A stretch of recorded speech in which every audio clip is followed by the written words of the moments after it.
சரி, இப்போ பார்த்தோம் அப்படின்னா இந்த ஆத்மா, பேய், அதுக்கப்புறம் ஆவி, இந்த மூணுங்கிட்ட இருந்தும் நீங்கள் நிறைய விஷயங்கள் சொன்னீங்க. ஒரு பேய் என்ன பண்ணும், ஒரு ஆத்மா என்ன பண்ணும், ஒரு ஆவி என்ன பண்ணும் அப்படின்றதுக்கு நிறைய விஷயங்கள் சொன்னீங்க. இந்த மூணுத்துல இருந்தும் நம்மளை காத்துக்கிறதுக்கு நீங்கள் எந்த மாதிரியான விஷயங்கள்லாம் பண்ணி தரீங்க இப்போ சார்? நம்ம அவங்களுடைய பிரச்சனைகள் அதுக்கேற்ற மாதிரி நம்ம கொடுக்குறோம். எப்படி நம்ம பண்ணி கொடுக்குறோம், பூஜை பண்ணி கொடுக்குறோம். ஒரு சில விஷயங்கள் நம்ம கூட கூட நம்ம கொடுக்குறோன்னும் போது, இப்போ இது வந்து பார்த்தீங்கன்னா லாவா மாலைன்னு பேர். ஓகே. லாவான்னா என்னன்னு தெரியும் உங்களுக்கு? ஆ. எரிமலை குழம்புல இருந்து வர்றது. இது வந்து பார்த்தீங்கன்னா இது வந்து இந்தோனேஷியால இருந்து வர்றது.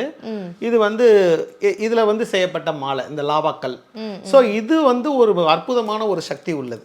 பொதுவாக இது வந்து பார்த்தீங்கன்னா பூஜை, இது வந்து நம்ம பூஜை பண்ணி கரெக்டாக கொடுக்குறோம். 108 இது வச்சு நம்ம பண்ணுறோம். இது போட்டுக்கிட்டாலே பாதுகாப்பு. நான் சொல்றது புரியுதுங்களா? இப்போ கருங்காலி மாலை எல்லா மாலையும் வருது, கரெக்டுங்களா? அந்த மாதிரி இந்த மாலை வந்து அப்படி கிடையாது. இது அதை விட சக்தி உள்ளது. கருங்காலியை விட ரொம்ப சக்தி உள்ள மாலை. இதை வந்து நம்ம கொடுக்குறோம். இதை நம்ம வந்து போட்டுக்கிட்டோம்னா நம்மளுக்கு ஒரு நல்ல ஒரு பாதுகாப்பா. அடுத்தது நீங்க வந்து பாத்தீங்கன்னா கருங்காலி நீங்க கேள்விப்பட்டிருப்பீங்க. அதுல உள்ள வேல் தான் இது.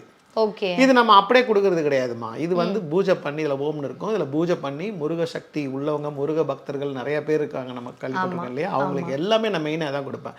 எடுத்துகிட்டு போயிட்டு பூஜை ரூமில் வைங்க, உங்களுக்கு நல்ல ஒரு விஷயம் நடக்கும்ட்டு நிறைய அவங்க வந்து சொல்லியிருக்காங்க.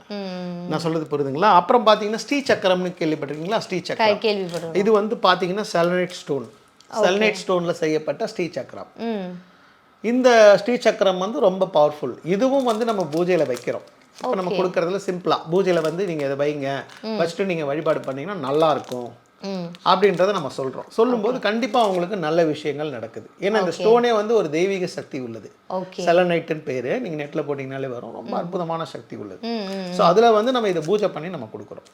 அப்படியே நம்ம கொடுக்கல, அப்போ அவங்களுக்கு அந்த பிரச்சனைகள், இந்த கெட்ட சக்திகள்லேருந்து விளக்கம் வந்து நம்மளுக்கு கிடைக்கிது. ஓகே.